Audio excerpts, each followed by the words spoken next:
Tarot हुआ? Cards आया out of India से है, ये इंडिया का पार्ट नहीं रहा कभी भी, बट जो बेस आया वो इंडिया से ही आया फ्रॉम एस्ट्रोलॉजी।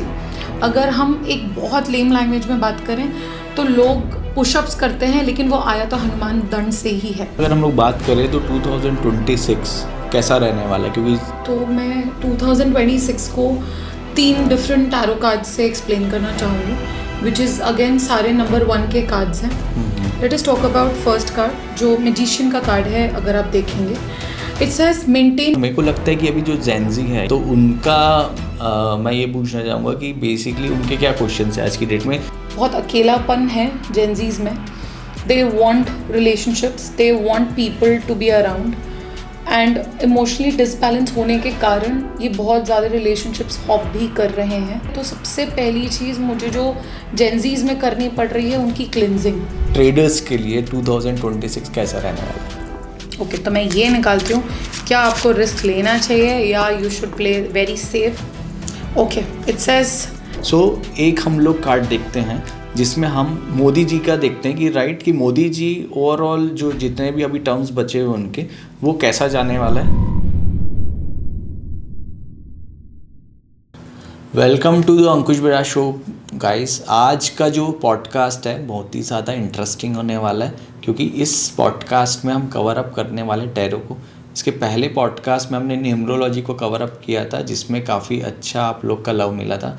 सो हमने सोचा कि ऐसा टॉपिक है जो काफ़ी लोग इसको पसंद करते हैं, तो हमने एक स्पेशल गेस्ट इनवाइट किया है हर्षित को, जो आज आपसे डिटेल में डिस्कस करेंगे टैरो के बारे में। और ओवरऑल हम ये भी देखेंगे कि किस तरीके से टैरो में आप अपनी जो फ्यूचर लाइफ है या पास्ट लाइफ है उसके बारे में भी जान सकते हैं। सो बहुत ही ज़्यादा इंटरेस्टिंग टॉपिक होगा। सो आइए स्टार्ट करते हैं। सबसे पहले मैं वेलकम करता हूँ हर्षित को, और थैंक यू सो मच आपने टाइम निकाला उसके लिए। सबसे पहले एज अ बिगनर, जैसे मैं थोड़ा बहुत लास्ट 3-4 साल से ना ऑनलाइन ही मैंने एक्सप्लोर किया है, तो बेसिकली अगर मैं बात करूँ तो बेसिकली होता क्या है टैरो कार्ड, अगर बेसिक मैं जानना चाहूँ as a beginner. Okay, so tarot cards में 78 कार्ड्स हैं। हर कार्ड का एक अलग अलग पिक्चर है। मेजॉरिटी कार्ड्स में नंबर्स लिखे हुए हैं, जो कि अगेन न्यूमरोलॉजी से लिंक्ड है और न्यूमरोलॉजी एस्ट्रोलॉजी से लिंक्ड है। सो तीनों ही चीज़ों में हम काफ़ी रिलेशन है, एंड प्लानिटरी मूवमेंट्स या प्लानिटरी चीज़ें जो इन्वॉल्व होती हैं वो भी टैरो कार्ड से शो कर देता है। Picture plus numbers plus intuition plus meditation is a result of tarot cards. Okay, जैसे हमने देखा था कि लास्ट पॉडकास्ट में हमने डिस्कस किया था कि न्यूमरोलॉजी जो होती है वो कहीं ना कहीं शॉर्टकट है एक हमारा एस्ट्रोलॉजी से। इसकी भी रूट कहीं ना कहीं उसी से कनेक्टेड है। मतलब इसका ओरिजिन कहाँ से हुआ, मतलब टैरो बेसिकली कहाँ से स्टार्ट हुआ? टैरो कार्ड्स आया आउट ऑफ इंडिया से है, ये इंडिया का पार्ट नहीं रहा कभी भी, बट जो बेस आया वो इंडिया से ही आया फ्रॉम एस्ट्रोलॉजी। अगर हम एक बहुत लेम लैंग्वेज में बात करें तो लोग पुशअप्स करते हैं, लेकिन वो आया तो हनुमान दंड से ही है। तो सेम वे एस्ट्रोलॉजी से ही निकली हुई है न्यूमरोलॉजी, न्यूमरोलॉजी से निकली हुई है टैरो कार्ड्स, बट ये तीनों रूट इंडिया का ही है। जी। मैंने देखा है कि हर चीज़ का अगर हम लोग कहीं ना कहीं एस्ट्रो पे भी देखें, एस्ट्रोलॉजी पे देखें या वास्तु पे भी देखें, तो कहीं ना कहीं इसका कुछ ना कुछ साइंटिफिक है और कुछ ना कुछ चीज़ें साइकोलॉजिकल है।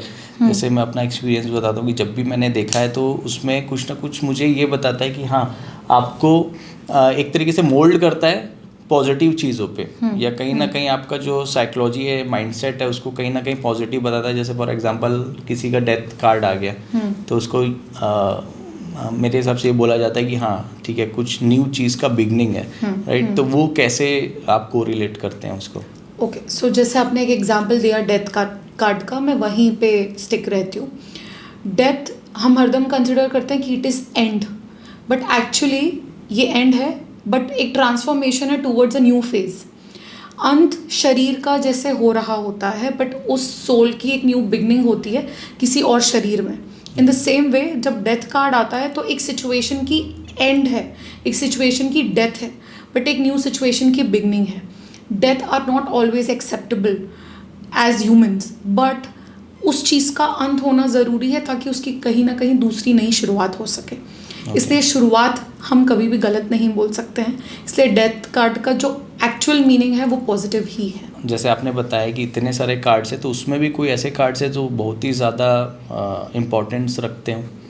मेजर आर्काना और माइनर आर्काना में हमारे कार्ड्स डिवाइडेड हैं। जो मेजर आर्काना है वो फुल एंड फाइनल आंसर है, उस पर हम कोई काउंटर कार्ड्स नहीं निकालते हैं।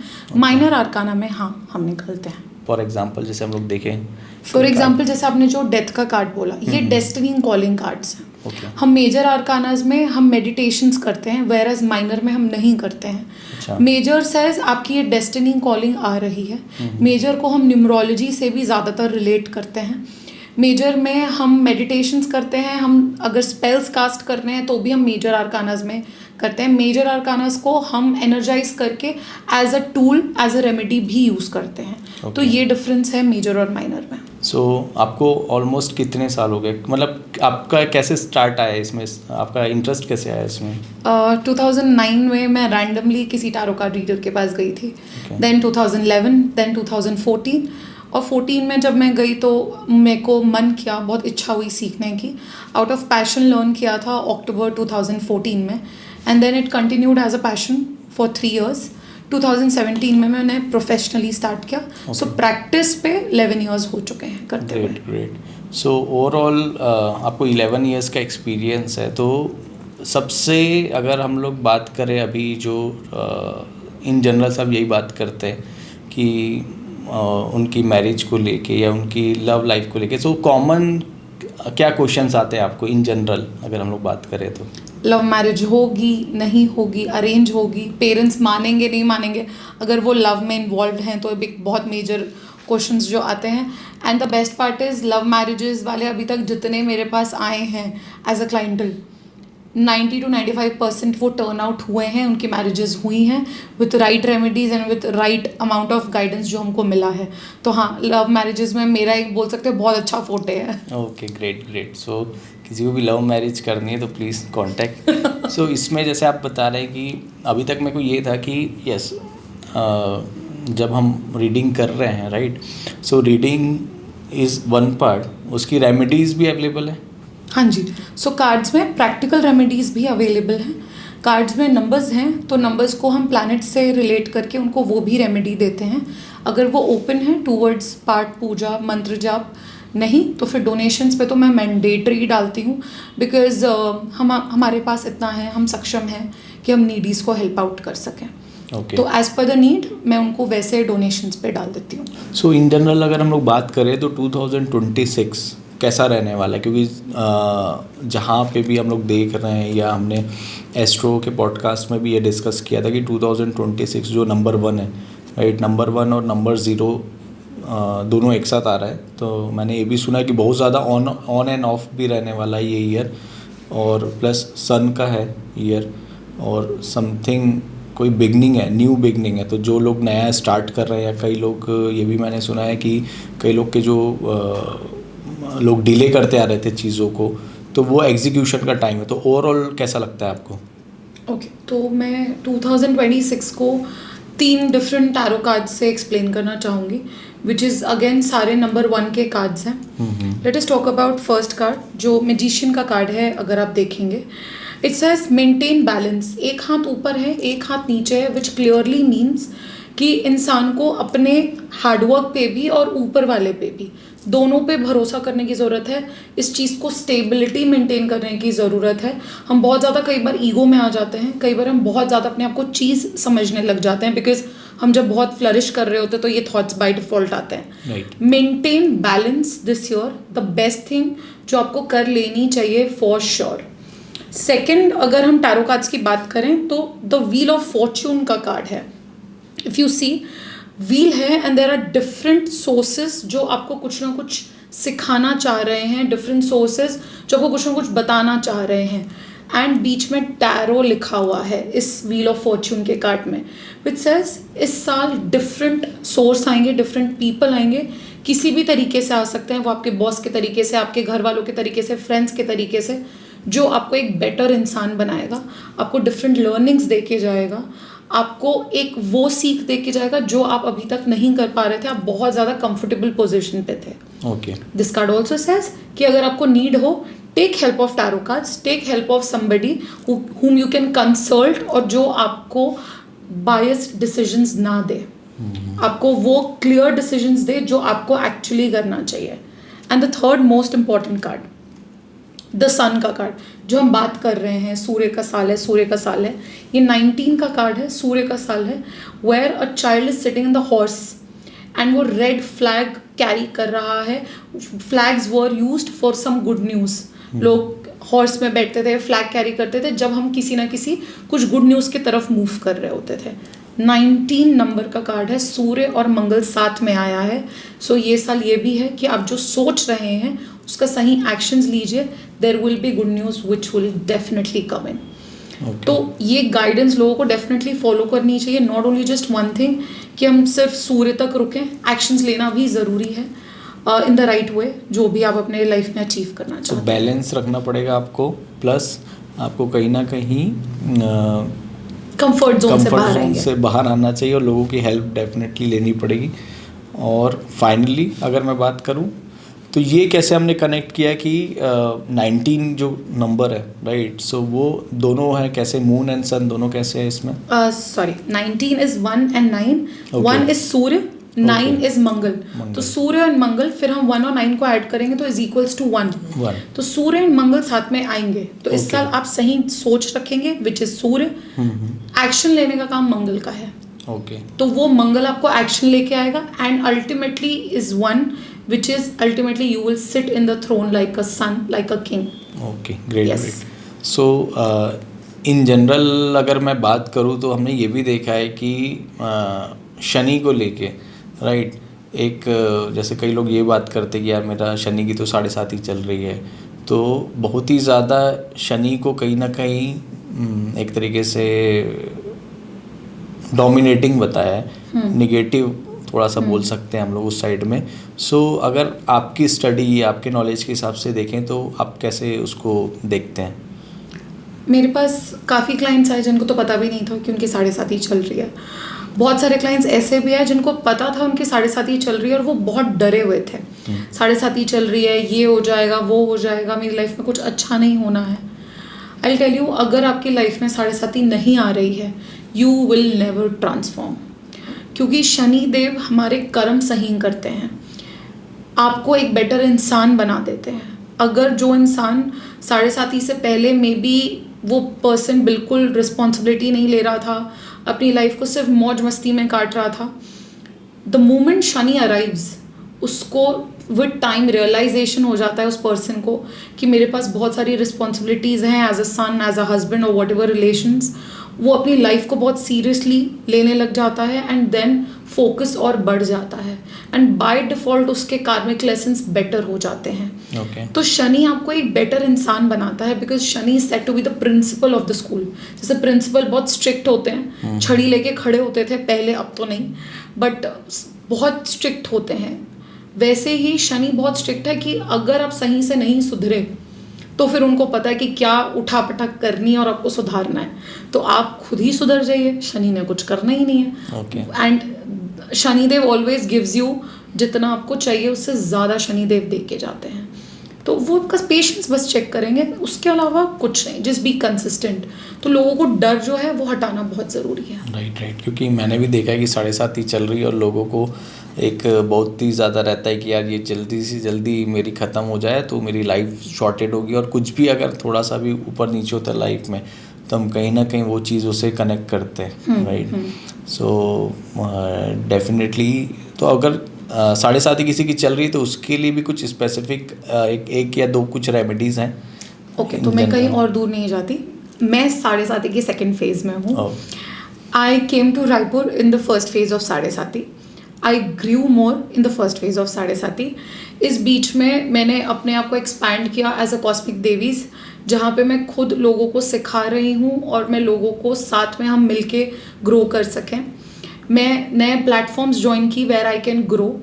सो हाँ, मेरी 7.5 के फेज़ में पेशेंस चेक हुआ है, थोड़ा सा टाइम लगा है चीज़ों को होने में, बट मेरे को लगता है मैं परफेक्ट होती गई. अगर मैंने एक बार अटेम्प्ट किया नहीं हुआ, दूसरी बार अटेम्प्ट किया नहीं हुआ, तीसरी बार वो इतने परफेक्शन के साथ हुआ कि चीज़ें मेरे हक में आई हैं.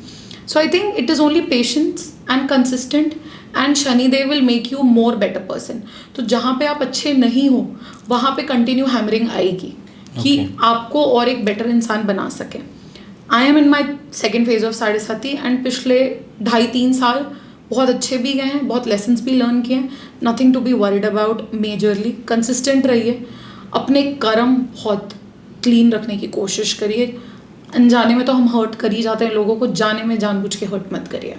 तो 7.5 चल रही है तो आपको ये चाहिए कि भाई किसी को अननेसेसरी हर्ट नहीं करना है और नई लर्निंग्स पे फोकस करो. जो कर रहे हो कंसिस्टेंसी रखो, राइट. और मतलब 7.5 की कोई 1-2 रेमेडीज़ हैं जो वो अप्लाई कर सकते हैं अगर किसी का चल रहा है तो. ओके. अभी जो बाय डिफ़ॉल्ट लोगों के पास टाइम नहीं है, अपने पेरेंट्स, अपने ग्रैंड पेरेंट्स जो ओल्ड लोग हैं हमारे घर पे, उनको टाइम नहीं दे पाते हैं. Shani said to be the oldest planet. During the phase of साढ़े साथी आप अपने घर के जो बुजुर्ग लोग हैं उनके साथ टाइम स्पेंड करिए, उनको रेस्पेक्ट करिए. घर से बाहर ओल्ड एज होम्स में भी आप जाके उनके साथ कुछ नहीं तो सिर्फ टाइम स्पेंड करके आ सकते हैं. आप चाहें उनको मेडिसिन्स दे दें, फ्रूट्स दे दें, जाके उनके साथ कुछ गेम्स खेलाइए. टाइम देना भी बहुत इम्पॉर्टेंट है. अगर कुछ नहीं दे सकते आप अपना वक्त तो दे ही सकते हैं उनको. एक बेसिक चीज़ ये फॉलो अप हो जाए, शनिदेव बाय डिफ़ॉल्ट खुश हो जाते हैं कि आपने बुजुर्गों की, आपने अपने से बड़े लोगों की बहुत इज्जत, बहुत रिस्पेक्ट मेंटेन की है. वो बाय डिफ़ॉल्ट उस चीज़ से बहुत प्रसन्न होते हैं. सो हम लोग जो टैरो का डिस्कशन कर रहे थे, राइट. सो ऐसा भी कुछ है कि जैसे अभी 2026 में बहुत लोग फोकस कर रहे हैं कुछ नई चीज़, क्योंकि हर साल होता है, राइट. हम लोग नया न्यू ईयर स्टार्ट होता है, क्योंकि 25 ओवरऑल अगर हम मैं अपने प्रोफेशन में देखूं या ओवरऑल इंडिया के लेवल में भी अगर हम लोग देखें तो बहुत ही ज़्यादा जो ईयर था वो बहुत ही ज़्यादा अप एंड डाउन ईयर था. वॉर्स हुई, ये हुआ वो, तो काफ़ी सारी चीज़ें थी. तो 26 लोग कुछ न्यू चीज़ को एक्सपेक्ट कर रहे हैं. तो हम ये इसमें इन जनरल ये भी बता सकते हैं क्या कि अगर कोई बंदा है जो अपने 26 को बेटर करना चाहता है तो वो अपने घर के किस एरिया पे फोकस करे, या जैसे आपने बताया कि आप थोड़ा सा इसको भी फॉलो करते हैं, राइट. सो इसके बारे में भी थोड़ा बताइए कि कौन सा एरिया है, या जैसे घर का वास्तु के हिसाब से कौन सा एरिया आपको नीट एंड क्लीन रखना चाहिए या किस पे फोकस करना चाहिए जिससे आपका 26 और बेटर हो सके. ओके. सबसे पहली बात तो घर को डीक्लटर करना ज़रूरी है, इर्रेस्पेक्टिव ऑफ योर एरिया. वो कौन सा भी एरिया हो, डीक्लटर करिए. सारी स्पेस को अपनी क्लीन रखिए, क्योंकि घर गंदा, दिमाग गंदा, एनर्जी गंदी, और आप बाय डिफ़ॉल्ट अच्छी चीज़ अपनी लाइफ में नहीं अट्रैक्ट करेंगे. उसके बाद आता है the centre of your house and the most important east of your house for the year 2026. आप अपने ईस्ट डायरेक्शन में देखिए आपने क्या रखा हुआ है. ईस्ट डायरेक्शन में सूर्य के एलिमेंट्स होना ज़रूरी है. And centre of your house, वहाँ पे आप क्लीन रखिए एंड उसको जितना हो सके उतना लाइट रखिए. वहाँ पे कुछ भी हैवी ना रखें. और ईस्ट डायरेक्शन में add on any metal element अपने ईस्ट डायरेक्शन में. कुछ ना समझ आए, सूर्य का मेटल एलिमेंट आप वॉल पे हैंग कर सकते हैं ईस्ट डायरेक्शन में. The best thing that they can do. Okay. तो इन जनरल आपको क्या करना है, एक तो चीज़ है नीट एंड क्लीन तो डेफिनेटली रखना ही है. सेकंड, ईस्ट में आपको कुछ भी मेटल का आप कुछ भी रख सकते हैं, राइट. ग्रेट. तो हम लोग स्टॉक मार्केट वाले तो हम लोग बुल रख सकते हैं मेटल का, तो हो सकता है कि हमको कहीं ना कहीं वो मार्केट में प्रोग्रेस आ जाए, राइट. सो जैसे आप सोशल मीडिया में भी एक्टिव हैं, और मेरे को लगता है कि अभी जो जेनजी है या जो बच्चे हैं आज की डेट में, वो कहीं ना कहीं एस्ट्रो से धीरे धीरे न्यूमरोलॉजी और टैरो की तरफ शिफ्ट हो रहे हैं, राइट. सो आपके पास भी कुछ ऐसे बच्चे आते होंगे जो अपने लिए काउंसलिंग करते हैं या अपने लिए पूछना चाहते हैं, तो उनका मैं ये पूछना चाहूँगा कि बेसिकली उनके क्या क्वेश्चंस हैं आज की डेट में, क्योंकि मेरे को ये पूछना है कि वो बेसिकली क्या सोच रहे हैं या किस चीज़ पे फोकस्ड है. वो अभी अपने कैरियर को लेके फोकस्ड है कि अपने रिलेशनशिप से रिलेटेड है, या इंस्टेंट जो हम लोग ग्रेटिफिकेशन की बात करते हैं उनको लेके, या सोशल मीडिया में उन लोग किस तरीके से अपना चीज़ों को क्वेश्चंस इन जनरल आप कैसे देखते हैं वो सारी चीज़ों को. The best part about Gen Zs is they are very smart and बहुत ओपन है नई चीज़ों को अडेप्ट करने में. टैरो कार्ड्स हो, न्यूमरोलॉजी हो, they are very open to it. कोई हीलिंग फैक्टर्स हैं, मैनिफेस्टेशंस हैं, they are very open and accepting. So the best part is ये एक्सेप्टेंस बहुत जल्दी कर ले रहे हैं. अब आते हैं रिलेशनशिप के बारे में. तो जब ये लोग आते हैं, majority Gen Z crowd are very sorted अपने करियर वाइज. एंड ये प्रिडिक्टेड था कि आफ्टर 1999 जो बॉर्न है, सो फ्रॉम 2000 से जो बॉर्न है, they will be very smart but they will be emotionally not balanced. क्योंकि 2 की एनर्जी बहुत ज़्यादा आ गई है, मून की एनर्जी बहुत ज़्यादा आ गई है. 2001 तो अब रूलिंग इनका मून ज़्यादा चल रहा है रैदर देन सूर्य जो हमको रूल कर रहा था, मिलेनियल्स को. तो ये लोग करियर वाइज तो बहुत सॉर्टेड हैं, they are very smart enough कि इनके पास बहुत ज़्यादा एक्सपोजर भी है जो ये बहुत अच्छे से यूटिलाइज कर भी रहे हैं. अब उस एक्सपोजर को ये बहुत ज़्यादा नेगेटिवली भी लेके जा रहे हैं. बहुत अकेलापन है जेनजीज में. They want relationships, they want people to be around. And emotionally disbalance होने के कारण ये बहुत ज़्यादा रिलेशनशिप्स हॉप भी कर रहे हैं, जिसके वजह से इनकी खुद की एनर्जी मैं बोलूँगी बहुत नेगेटिव हो रही है. बिकॉज आप जितने लोगों से मिलते हैं, आप उतने लोगों की एनर्जी अडेप्ट करते हैं अपने अंदर. बोला जाता था कण कण में भगवान है. सो भगवान को मैं उसको टर्न आउट करूँगी फॉर द मॉडर्न वर्ड कि हर एक चीज़ में एनर्जी है. चाहे वो प्लांट्स हैं, anything which is a living being has an energy. तो आप जितने डिफरेंट लोगों के साथ हॉप कर रहे हो, उतने डिफरेंट लोगों की एनर्जी भी अडेप्ट कर रहे हो. बिकॉज ऑफ विच आपकी एनर्जी बहुत ज़्यादा कंटैमिनेटेड हो गई है. एंड अगर अब मेरे पास कोई हीलिंग फैक्टर्स के लिए आता है, कोई ऑरा क्लेंजिंग के लिए आता है, तो सबसे पहली चीज़ मुझे जो जेनजीज में करनी पड़ रही है उनकी क्लिनजिंग. बहुत ज़्यादा उनकी क्लिनजिंग करनी पड़ती है बिकॉज वो हर तीसरे चौथे दिन दे आर हॉपिंग अराउंड. तो क्योंकि हमने भी ये देखा है कि इन जनरल हमारे टाइम में तो नॉर्मल रिलेशनशिप होती थी कि भाई हाँ ये बंदा कमिटेड है. बट अभी तो इतने सारे टर्म्स आ गए हैं, नैनोशिप और ये सब चीज़ें तो हमने सुनी भी नहीं है नाम.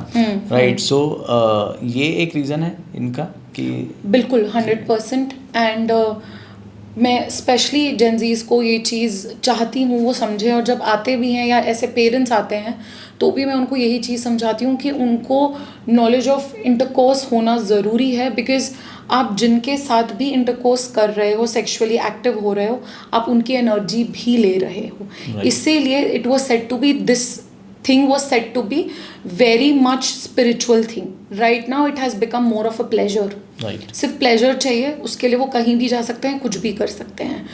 इसके लिए आपको ये समझना ज़रूरी है आप जिस इंसान के साथ इन्वॉल्व हो रहे हैं उस इंसान की एनर्जी कैसी है towards you. Is it only to use you, या is it only to just have pleasure and leave you, या इसलिए है कि वो आपके साथ जीवन भर रहना चाहते हैं. एनर्जी वैसी होगी तो आप कभी भी प्रॉब्लम्स में नहीं आएंगे. बट वैसी एनर्जीज है नहीं मेजॉरिटी केसेस में. सो ओके, किसी को समझ में आएगी बॉस ठीक है ये प्रॉब्लम है, ये हुआ, मैंने ये सब चीज़ें की, नैनोशिप की, जेनजीएज. तो इसको क्या आपने जो अभी थोड़ी देर पहले डिस्कस किया क्लीनिंग प्रोसेस है, क्लीनिंग प्रोसेस, वो कैसे पॉसिबल है?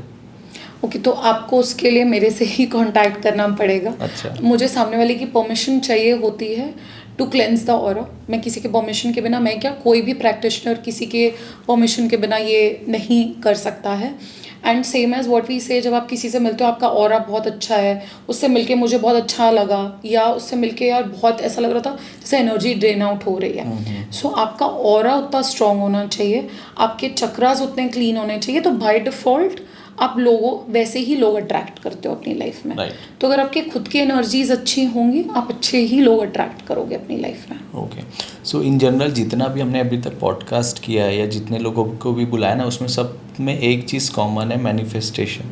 राइट. सो अभी और सब लोग अपने अलग अलग तरीके से देखते हैं. राइट. क्योंकि अगर कोई बात करेगा कि यार मैंने ये वो हो सकता है कि उसको टर्म्स ना दे मैनिफेस्टेशन का, बट वो है कि हाँ मेरा ये टारगेट था कि यस मेरे को ये चाहिए, या लाइफ में ये करना है, ये करना है, ये करना है. क्योंकि जनरली हमारे पास जो आ रहे हैं वो कहीं ना कहीं अपनी लाइफ में, अपनी फील्ड में कुछ ना कुछ ओवर अचीवर्स ही हैं. राइट. या कुछ अच्छा कर रहे हैं, किसी ने किया है और लोगों को इंस्पायर कर सकते हैं, तो इसलिए हम उनको एक तरीके से अपने पॉडकास्ट में इनवाइट करें. सो आप ये मैनिफेस्टेशन को किस तरीके से देखते हैं, या ओवरऑल इसके पीछे आपका क्या व्यू है? I 100% believe in manifestation because मैं बचपने में टीचर बनना चाहती थी। बचपन में कोई पूछता था आप क्या बनना चाहते हो, teacher teacher teacher. Right now I am a teacher. तो हाँ, आई 100% बिलीव मैनिफेस्टेशन होता है और ये फ़र्क भी पड़ता है। Now manifestation is something that you really want in your life, और उसके बाद ना आपके दिमाग में इफ़ एंड बट्स नहीं है। ये नहीं हुआ तो, ये कब होगा, ये कैसे होगा, there is no ifs and buts in manifestation. You just need to believe ये होगा जो मैं करना चाहता हूँ या मैं करना चाहती हूँ। There is no question asked in your manifestation process या जो आपका गोल है। आपको सिर्फ डेस्टिनेशन देखनी है, रास्ता नहीं देखना है। आपको उस रास्ते पे बिलीव करना है कि ये मुझे मेरे डेस्टिनेशन पे लेके ही जाएगा। एंड नेगेटिव थॉट्स को नो करना बहुत ज़्यादा ज़रूरी है। सारे फियर्स को अपने दिमाग से हटाना बहुत ज़्यादा ज़रूरी है। बाय डिफ़ॉल्ट आप उस जगह पे पहुंच ही जाएंगे जो आप मैनिफेस्ट कर रहे हैं। ओके। सो इन जनरल लोगों को अगर मैनिफेस्ट करना है तो क्या मतलब मैंने ये भी देखा है कि कोई एक फिक्स टाइम है, वैसा भी कुछ है प्रोसेस में? See there are different techniques manifestation में। बहुत सारे लोग हैं, बहुत सारे थॉट्स हैं। I always believe in one thing, and since we are in 2026 so let's stick to वहाँ पे मैनिफेस्टेशन का एक ईजी टेक्निक। कोई भी येलो पेपर्स आप ले लीजिए, रेड पेन आप ले लीजिए, बिफोर यू स्लीप या फिर the moment you get up, whatever time is comfortable to you. I believe ये दोनों टाइमिंग सबसे बेस्ट है respective of the entire routine आपके दिन का। Yellow paper, red pen, just write in the present tense form कि आपके पास वो ऑलरेडी है। Thank you universe, thank you whatever deity you believe in. आपके पास एज इफ वो ऑलरेडी है। मैं महीने का 10 लाख रुपए कमाती हूँ। Thank you Lord Shiva to make me so much capable of giving me the right things in your life. Thank you, I trust you and I love you. I think इतना basic चीज़ red and yellow colour will definitely make sure कि आपकी manifestations पूरी हों। Okay, सो ये बहुत ही अच्छा हमारे ऑडियंस के लिए आपने बताया प्रोसेस, और डेफिनेटली मेरे को लगता है कि कुछ भी चीज़ को आप लिख रहे हैं या जनरलाइज कर रहे हैं या तो कुछ ना कुछ आपको लर्निंग भी मिलती है, और साथ में मैनिफेस्टेशन तो हो ही रहा है आपका कहीं ना कहीं। तो मैंने ये देखा है कई लोग अपनी डेली की बुक्स भी लिखते हैं, डेली के जर्नल्स बनाते हैं, तो वो कहीं ना कहीं डेफिनेटली लोगों को हेल्प करती है। तो थैंक यू सो मच इतना अच्छा इनपुट देने के लिए। सो एक काम करते हैं हम लोग, थोड़ा इंटरेस्टिंग करते हैं इसको।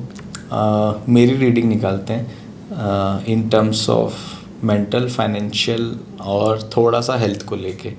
सो कैसा रहेगा? ओके, आपको अपना अब रिवील करना पड़ेगा पूरा नाम और पूरा डेट ऑफ बर्थ। ठीक है, तो मेरा नाम है Ankush Bajaj and date of birth is 10 December 1986। Okay, health wise आपका 2 ऑफ वॉन्ड्स का कार्ड आया है। अगर आप देखेंगे पीछे पानी है, विच क्लियरली मीन्स कि आपको अपनी हेल्थ में स्पेशली पानी इनटेक का बहुत ज़्यादा ध्यान रखना ज़रूरी है। आपको हेल्थ इश्यूज़ नहीं आएगा, बट आपको मूड स्विंग्स के वजह से आप अपने लिए प्रॉब्लम्स इनवाइट कर सकते हैं, और अपने पानी इनटेक का आपको ध्यान रखना ज़रूरी है। बट हेल्थ इश्यूज़ मेजर कुछ नहीं आएंगी। स्लीप्स डिस्टर्ब हो सकती हैं because of not being in a good मतलब माइंडसेट या मूड स्विंग्स के वजह से, बट हेल्थ इश्यूज नहीं है। ओके, तो इसका रेमेडी क्या है? Water intake. Yes, great. मैं सेकंड बात करूं आपकी मेंटल स्टेट की। मेंटल स्टेट आपका 6 ऑफ स्वॉर्ड्स का कार्ड है। इफ़ यू सी उस एक बोट में 2 लोग बैठे हुए हैं और कोई और उसका चप्पू चला रहा है। Whenever it is needed please take help of someone. Okay, आपका वो स्टेट जो भी होगा जहाँ पे भी आप स्टक होंगे, कोई ना कोई इंसान आएगा उस टाइम पीरियड के लिए आपका चप्पू चला के आपके उस टाइम पीरियड के प्रॉब्लम्स को सॉर्ट आउट करके आपको आगे ज़रूर पुश कर देगा। तो हेल्प आएगी कहीं ना कहीं। थोड़ी देर बाद वो पर्सन चला भी जाएगा लाइफ से। एक्चुअली चला जाना चाहिए, नहीं तो आपकी डिपेंडेंसी बहुत बढ़ जाएगी। Okay, when I talk about your finances, great. 9 of pentacles का कार्ड है। अगर आप देखेंगे 9 अलग अलग कॉइन्स हैं, फीमेल है, खड़ी है, इंजॉय कर रही है। So yes, since I know you are married, female के नाम पे इन्वेस्टमेंट्स भी आप कर सकते हैं, and female is going to play really important role in your life. Okay, so और इसको कैसे कोरिलेट कर सकते हैं चीज़ों से? 9 का कार्ड आया है, which means take the right actions. जो भी मॉनेटरी टर्म्स पे फाइनेंसेस को लेके आप एक्शंस लेना चाहते हैं, please take the right actions. If you want, आप अपनी लाइफ में अपनी फीमेल को भी इन्वॉल्व कर सकते हैं, वो भी काफ़ी बेनिफिशियल रहेगा। Okay, yes. तो अगर कोई प्रॉपर्टी लेनी है तो फीमेल के नाम से ले लो। 100%। यहाँ से मुझे भाभी से बोनस पॉइंट्स तो ज़रूर मिलेंगे। डेफिनेटली। और मैं ना ट्रेडर हूँ, राइट। सो हम लोग स्टॉक मार्केट को लेके बहुत ही ज़्यादा, एक तरीके से बोलना चाहिए, इंक्लाइन रहते हैं, राइट। तो हम लोग बहुत पैशनेट हैं ट्रेडर्स, और होते भी हैं, राइट। सो और 25 वाज नॉट सो गुड। तो एक मैं ये भी रीडिंग चाहूँगा मेरे ट्रेडर्स फ्रेंड्स के लिए। जैसे हमने गोल्ड सिल्वर देखा है, बहुत ही अप एंड डाउन रहा है। Stock market is also a very volatile in 2026। So overall traders के लिए 2026 कैसा रहने वाला है? ओके, तो मैं ये निकालती हूँ, क्या आपको रिस्क लेना चाहिए या you should play very safe and safely move on करें जो कंटिन्यू ट्रेडिंग कर रहे हैं। Okay, it says safe play करिए, मूव वेरी स्मार्टली। 4 नंबर का कार्ड आया है, राहु का कार्ड आया है, विच सेज सारे एस्पेक्ट्स देखना ज़रूरी है। एंड क्योंकि ये 4 का कार्ड है, लोगों का दिमाग इतना शार्पली काम करेगा कि बहुत शार्पली पैसे इन्वेस्ट करेंगे। एंड ये फैमिली ओरिएंटेड कार्ड भी है, where a person will earn good amount of money, जहाँ पे वो अपनी फैमिली की अगर नीड्स हैं तो वो फुलफिल कर सकता है। तो सेफ प्ले करना ज़रूरी है। एंड एड ऑन अपने दिमाग को अच्छे से एक्सप्लोर करिए। राहु का कार्ड है, explore it, you will take right decisions for sure. So explore means invest in education, no? हाँ, एंड ज़्यादा लर्निंग्स करिए रिगार्डिंग योर ट्रेड। यस। तो जितने भी स्टूडेंट्स हैं, थोड़ा पैसा लगाओ और सीखो पहले, देन स्टार्ट इन्वेस्टिंग। और हमने देखा है कि ये ईयर ना सिल्वर गोल्ड बहुत ही ज़्यादा पैसे भी बहुत बनाए लोगों के, और बहुत लॉस भी दिया है रिसेंट में जो फॉल है। तो उसका एक कार्ड देखते हैं कि ये ईयर रेस्ट जो 26 है वो सिल्वर गोल्ड के लिए या मेटल्स के लिए कैसा होने वाला है? ओके, अगर हम गोल्ड की बात करें तो हाँ, इट वुड बी डिसेंट। जो अभी हाइप क्रिएट हुआ है गोल्ड का, मेरे को लगता है जो लोग इतना उम्मीद से लगा रहे हैं पैसे, अब वो सही टाइम नहीं है। पैसे जब इन्वेस्ट करने थे वो वक्त निकल चुका है। अगर अब आप करेंगे भी तो बहुत डिसेंट अमाउंट ऑफ वहाँ से पैसे निकाल पाएंगे, बहुत कोई मेजर हाइप नहीं है। ये किसका कार्ड था? क्या ये गोल्ड का? ओके, नहीं क्या बना हुआ है इसमें? ओके, ये पेज ऑफ स्वॉर्ड्स बना हुआ है जहाँ पे आप फाइट करेंगे। Right. It is a fighting card. अब आते हैं, आपने सिल्वर का बोला, 4 ऑफ कप्स का कार्ड है, शायद कोई और मेटल हाइप करने वाला है। It is not gold, it is not silver, कोई और मेटल हाइप कर सकता है। सिल्वर में आप कर सकते हैं, it is not a no card, but ये दोनों के अलावा कोई तीसरा मेटल आ सकता है। ओके, ठीक है, तो वो भी ट्राई करते हैं। एक आप ट्राई करिए कॉपर का card. Okay, it is a yes, copper में अभी टाइम इन्वेस्ट करने का है। वो इस साल बेनिफिट नहीं भी दिया तो आने वाले 2 से 2.5 सालों में वो बहुत बेनिफिट दे के जाएगा। तो बेनिफिट वाइज देखा जाए तो कॉपर ज़्यादा बेटर है। ओके, सो सिल्वर गोल्ड। और अगेन आई विल से कि this is not any investment advice. अपने एडवाइज़र्स से आप कंसल्ट करिए, राइट, और फिर इन्वेस्ट करिए, नहीं तो लोग हमको ढूंढेंगे थोड़े दिन बाद। ग्रेट। सो हमने इतनी सारी रीडिंग की, राइट। सो अभी आने वाले टाइम में ना मेजर इंडिया में बोलना चाहिए, एक इलेक्शन भी है जो वेस्ट बंगाल में होने वाले, और वो एक ऐसा इलेक्शन है जो कि मतलब वेस्ट बंगाल में सबको पता है कि ममता ने बहुत ज़्यादा डोमिनेट करके रखा हुआ है, और मतलब ओवरऑल सबको पता है कि हालत ख़राब है वहाँ पे, राइट। चीज़ें नहीं है, और जिस हिसाब से उसका डोमिनेंट है, तो कहीं ना कहीं लोग चाह रहे हैं कि वो शिफ्ट हो, राइट। सो उसका एक प्रिडिक्शन करते हैं कि ये जो इलेक्शन है उसमें ममता बनर्जी का क्या ओवरऑल पोजीशन रहेगी, वो रिपीट होगी कि वो चेंज होगी, कि बीजेपी है बेसिकली, कांग्रेस एंड बीजेपी, उसके बाद तो टीएमसी है main.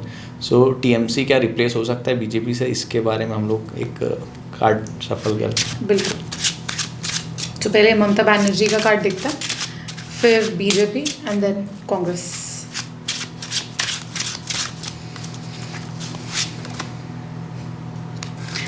I don't think Mamata Banerjee को वहाँ से हटाना पॉसिबल हो पाएगा। आई थिंक वो कहीं ना कहीं कुछ बाहर के लोगों की भी काफ़ी सपोर्ट लेंगे out of West Bengal, but support at the end मेरे हिसाब से ममता बनर्जी को ही जाएगा from West Bengal. Okay, I think it is Mamata Banerjee only, but हम देखते हैं कि दूसरे लोग, दूसरे I mean Congress and BJP जो एफर्ट्स डालेंगे उनके क्या रिजल्ट्स आ सकते हैं, या उनको एफर्ट्स डालना ही नहीं चाहिए, पहले ही गिव अप कर देना चाहिए, बिकॉज इट्स एज कार्ड्स आपको गाइडेंस देते हैं, एक्शंस लेना आपका काम है जी। सो देखते हैं बीजेपी और कांग्रेस का क्या आता है। BJP would be a tough competition, not Congress. Okay. Yes, BJP एक टफ कंपटीशन दे सकती है। बीजेपी आई थिंक स्टार्ट कर भी दी होंगी वहाँ पे अपनी चीज़ें अलाइन करना, वहाँ पे एक अपना सेम कार्ड आया क्या यस उसका भी? Yes okay. Same card repeat हुआ है, ओके। बट उनके लिए मैंने एक काउंटर कार्ड निकाला था हम्म, ममता बनर्जी के लिए, यहाँ मैंने नहीं निकाला है। ओके। शायद अब क्योंकि क्वेश्चन ऐसा है तो कार्ड्स के मीनिंग भी चेंज हो जाता है। अच्छा। उन्होंने अपना बेस बनाना स्टार्ट कर दिया होगा, विच इज़ गुड ऑल्सो। मई जून में इलेक्शंस हैं एंड कांग्रेस तो अपना सिर्फ पैसा लगाने वाली है, इन रिटर्न कुछ नहीं मिलने वाला। क्या ये joker? It is page of pentacles. वहाँ पे सिर्फ उनके पैसे इन्वेस्ट नहीं हो रहे हैं, सॉरी, पैसे वेस्ट हो रहे हैं वहाँ पे। Sidely I think Congress should not even put efforts, क्योंकि वो उनके गवर्नमेंट के पैसे सिर्फ वेस्ट होने वाले हैं। हाँ, बीजेपी ज़रूर अपना जोर लगाए, बीजेपी के एंड से काफ़ी टफ कंपटीशन मिल सकता है।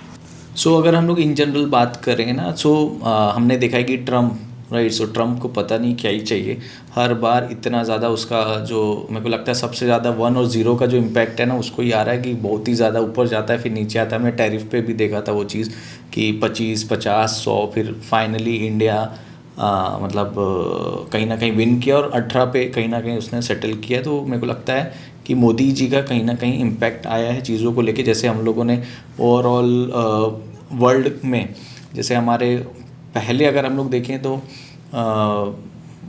रशिया से तो हमारे रिलेशन काफ़ी अच्छे चल रहे थे, बट हमने कहीं ना कहीं चाइना से भी रिलेशन जो मोदी इसका ट्रम्प के कारण जो टेंशन आया था उसमें चाइना हो गया, यूरोप हो गया, उससे हमारे रिलेशन काफ़ी अच्छे हुए, राइट। सो एक हम लोग कार्ड देखते हैं जिसमें हम मोदी जी का देखते हैं कि राइट, कि मोदी जी ओवरऑल जो जितने भी अभी टर्म्स बचे हुए उनके, वो कैसा जाने वाला है। ओके। और सेकेंड कार्ड हम लोग देखेंगे आफ्टर मोदी, अगर हम लोग मेजर कैंडिडेट बात करें लाइक अमित शाह हो गए या योगीनाथ हो गए, तो उनका, योगी जी हो गए, तो उनका में से कौन विल बी? ओके, पहले तो मैं स्टार्ट करती हूँ। आपने जो ट्रम्प को लेके बोला, काफ़ी उतार एंड चढ़ाव। अगर उनके आप सिग्नेचर देखेंगे बहुत जिगजैग है। दैट शोज़ कि कहीं ना कहीं आपका माइंड काफ़ी अनस्टेबल रहता है, आप स्टेबिलिटी के साथ डिसीजंस नहीं ले पाते हैं एंड बहुत ज़्यादा फ्लक्चुएशंस होते हैं, because that is what the zigzag shows. तो डोनाल्ड ट्रम्प के सिग्नेचर में बहुत ज़्यादा उतार चढ़ाव हैं, विच क्लियरली मीन्स कि वैसे लोगों का माइंडसेट भी बहुत उतार चढ़ाव से भरा हुआ होता है। आपने स्टडी किया? हाँ जी। Okay, great. Okay, now coming to India, जो हम मोदी जी के बारे में डिस्कशन कर रहे थे, ठीक है, मोदी जी का एक कार्ड निकालते हैं कि जो बचा हुआ उनका कार्यकाल है वो कैसा जाएगा ओवरऑल एंड क्या इम्पैक्ट वो डालेंगे ऑल ओवर इंडिया में। जब से वो आए हैं काफ़ी चीज़ें बेटर ही हुई हैं। ऑफकोर्स कंट्रोवर्सीज हर जगह है, नेगेटिव साइड हर जगह पे है, बट इंडिया ओवरऑल बूम ही किया ग्रो है। किया है, yes. So let's see, yes, it is king of swords. So Modi ji definitely throne पे बैठेंगे with the sword in his hand. जो भी राइट एक्शंस लेने की ज़रूरत है वो लेंगे और वो कर भी लेंगे काफ़ी अच्छा। कुछ फीमेल्स जो उनके अराउंड हैं उनसे उनको केयरफुल रहने की ज़रूरत है। क्वीन ऑफ स्वॉर्ड्स का कार्ड आया, जो एडवाइस ये है कि उनके पॉलिटिकल करियर पे कुछ फीमेल्स हैं जिनसे उनको अलर्ट रहने की ज़रूरत है। ट्रेडर्स को पता है कौन है फीमेल और किसने परेशान करके रखा हुआ है सब ट्रेडर्स को, तो मोदी जी थोड़ा सा कुछ करिए उनका।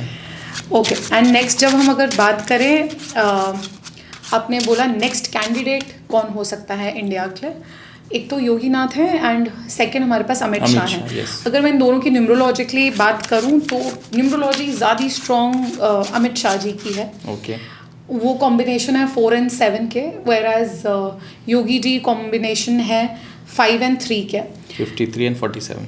यस। तो यहाँ पे चीज़ ये आ रही है कि यहाँ पे पूरा डेविल कंप्लीट है। राहु और केतु हमारे साथ हैं जब हम अमित शाह की बात करें। ओके। जैसे भी वो जो भी करना चाहते हैं वो बहुत अच्छी तरीके से कर लेंगे। एंड राहु और केतु साथ में एक पूरा ह्यूमन रेडी कर देते हैं। सो यस, मेरी जो न्यूमरोलॉजिकली एनालिसिस है वो एक बेटर कैंडिडेट हो सकते हैं। बट लेट्स से कार्ड्स क्या बोलता है Yoginath and Amit Shah. Okay, 3 of wands का कार्ड आया है योगीनाथ के लिए, whereas he will give a पूरा 100% टू मेक श्योर कि वो नेक्स्ट कैंडिडेट आए, उनकी पॉसिबिलिटीज ज़्यादा बढ़ें। बट वो कहीं ना कहीं फॉर लॉट ऑफ रीजंस उनका वो चीज़ रुकावट आ जाएगी। बट वो कोशिश पूरी जम के करेंगे। When I talk about Amit Shah, S of swords का कार्ड आया है, साम दाम दंड भेद एक होगा इनके लिए टू मेक श्योर कि स्वॉर्ड उनके हाथ में ही रहे, इंडिया की भागदौड़ उनके हाथ में आए। सो कार्ड्स भी वैसे ही आए हैं for both of them. Great great great, amazing amazing. So बहुत ही ओवरऑल जो स्ट्रक्चर आपने बताया और ओवरऑल देखा तो हम लोग को कहीं ना कहीं, अच्छा तो ये बोल सकते हैं क्या कि जैसा हमने देखा है कि फ्री विल का कॉन्सेप्ट होता है, राइट? जैसे अभी हम यहाँ बैठ के पॉडकास्ट कर रहे हैं तो आपके पास एक फ्री विल था कि you can say yes, you can say no. Again with the karma पे भी अगर हम लोग बात करते हैं कि कर्मा, अगर आपको पता है कि आपका डेस्टिनी आपको यहाँ पे जाना है, बट कहीं ना कहीं एक अपने पास फ्री विल का कॉन्सेप्ट होता है। So same with the tarot also कि आपको आपके डेस्टिनीज तो हैं बट आपको कहीं ना कहीं एक्शन तो खुद लेना पड़ेगा वहाँ तक जाने के लिए। 100% कार्ड्स में आपको एक्शन बताएगा ही बताएगा, एक गाइडेंस। जी, जैसे मैंने आपको बताया सामदान दंड भेद एक करेंगे वो, राइट। सेम एक्शंस पे मैं आपको बता दूंगी कि आपको ये चीज़ करनी है अंकुश जी, ये चीज़ नहीं करनी है। मैंने आपको गाइड कर दिया, करना नहीं करना तो आपके हाथ में है। ओके, तो गाइडेंस मिलेगी ज़रूर, एक्शन पूरा डिपेंडेंट है। इसीलिए मैं एक ये मिथ भी विद ये आपके क्वेश्चन के साथ लोगों के सामने क्लियर करना चाहती हूँ। हमने ये गाइडेंस लिया, वो सही नहीं हुआ।